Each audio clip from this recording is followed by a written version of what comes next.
Welcome back to our interview with Danny Schechter. For those of you who are watching our debate between Danny Schechter and Con Carroll, you'll know we had a technical meltdown and wound up interviewing Con Carroll separately halfway through the debate. Now we pick up with Danny Schechter.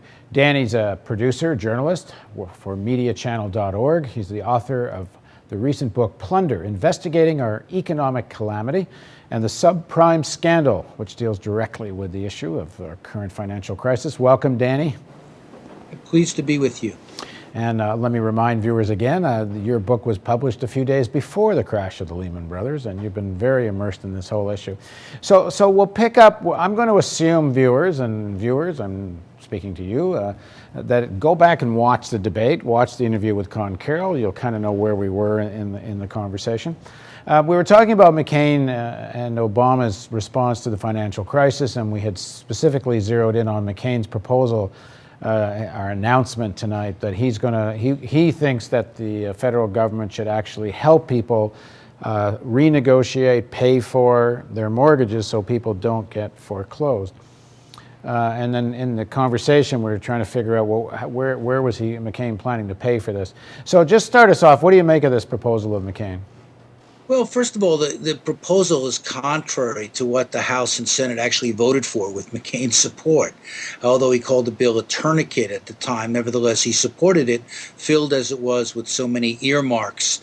I'm sure that revolted him, but he held his nose and he did it anyway.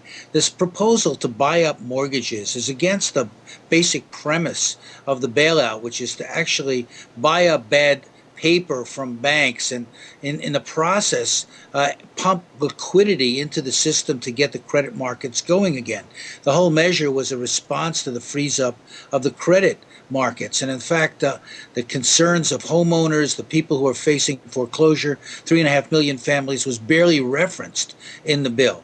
What was proposed was something that shouldn't cost a lot of money, which is namely the restructuring of loans in order for people to stay in their homes, make loans affordable, turn adjustable rate mortgages into fixed rate mortgages, lower interest rates.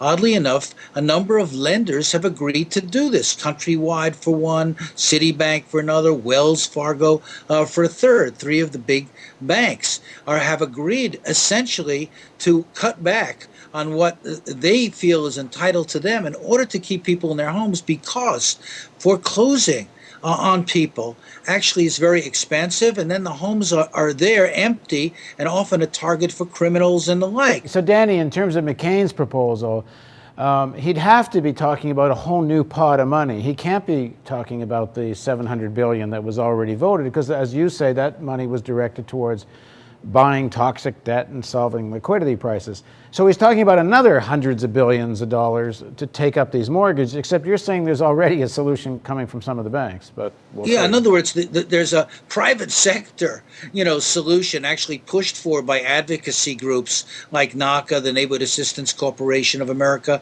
ACORN, and others who've been demanding that the banks restructure loans. Now they are, in part because of a lawsuit brought in 11 states against Countrywide, and Countrywide has agreed to spend some $800 billion supposedly to restructure loans. So the banks are doing this on their own. They don't need government subsidies and government money or John McCain's proposal. And this is where McCain once again turns out to be in its big disconnect with reality. Let's leave McCain there, because I think it's pretty clear this proposal. I mean, it almost sounds like they wrote it in the car on the way to the debate. They wrote it in the car in the same way that Mr. Paulson came to the House of Representatives with a 3-page plan, which grew somehow into 451 pages. All right, let's turn to Obama's plan, because what did you make of Obama's economic presentation tonight, and how he plans to deal with the crisis? Well, Obama basically bashes the Republicans. He seems to believe, that deregulation is responsible for all of this, and if there is re-regulation, these abuses will be checked. He didn't really get into predatory lending practices or illegal and criminal practices is by mortgage companies and by the big banks and investment houses that repackaged these worthless securities and then try to sell them and peddle them all over the world.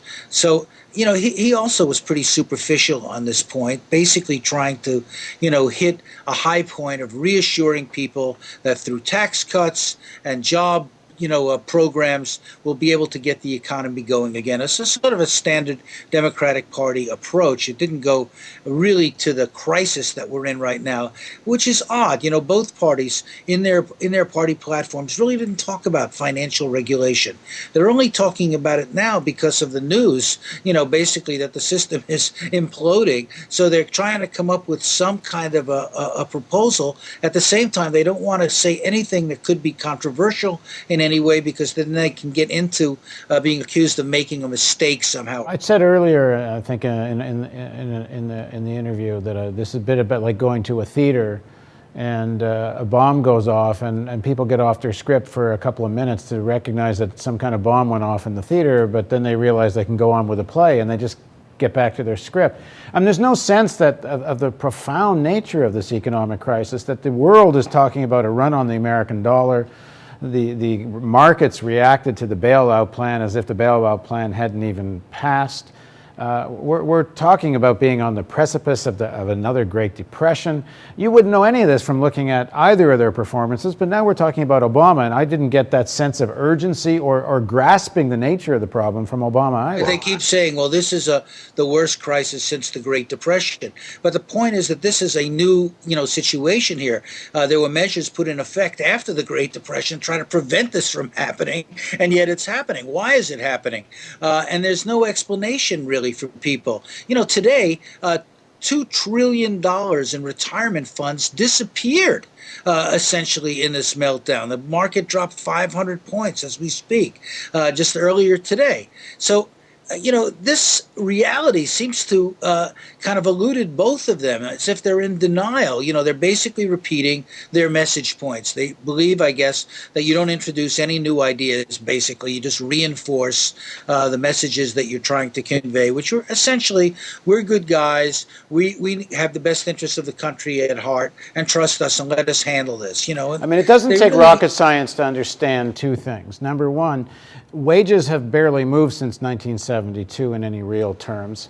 And that was not referenced. Not referenced. Number two, if people are maintaining their consumption power on debt, it's a phony economy.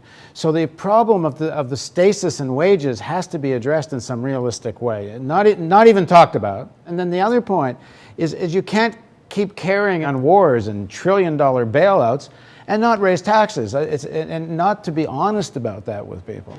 Yeah, I thought there was a core dishonesty everywhere. Ironically, it was McCain who sort of hinted at cutting back on military spending, referencing one program which he had opposed. It was Obama who was actually saying that we have to kind of take a new look at our own consumption patterns and take personal responsibility, get involved in making our homes more energy efficient and all the rest of it. So he was sort of introducing some new ideas there, but these were not ideas saying what government can do. They were saying what people can do. And, so again, I think there was avoidance and almost denial on both of the parts of both parties here. And I think part of the reason is the feeling that somehow people don't have the tools to comprehend the complexities of our financial system. So that you have to kind of simplify it and dumb it down and use basically slogans. And everyone's afraid of panic, so they talk in calming ways, but in fact the panic is going to set in. If the reality calls for panic, there'll be panic, and if they don't face the reality, they're going to have worse panic, is my own opinion. After the debate, I came back and saw a report basically that Pakistan, which figured in the debate tonight, is on the verge of bankruptcy. The entire country could go bankrupt, A major financial crisis there, not mentioned at all. The impact of this financial crisis in the West is kind of rippling out into Asia, rippling out into the emerging economies and having a devastating effect.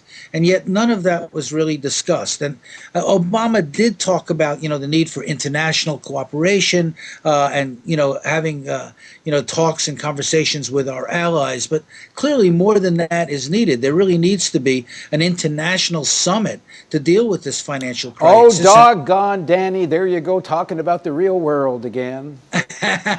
All right, thanks for joining us, exactly. Dan. Thanks for joining us, Danny, and we'll do this again soon. Thank you, Paul. Bye-bye.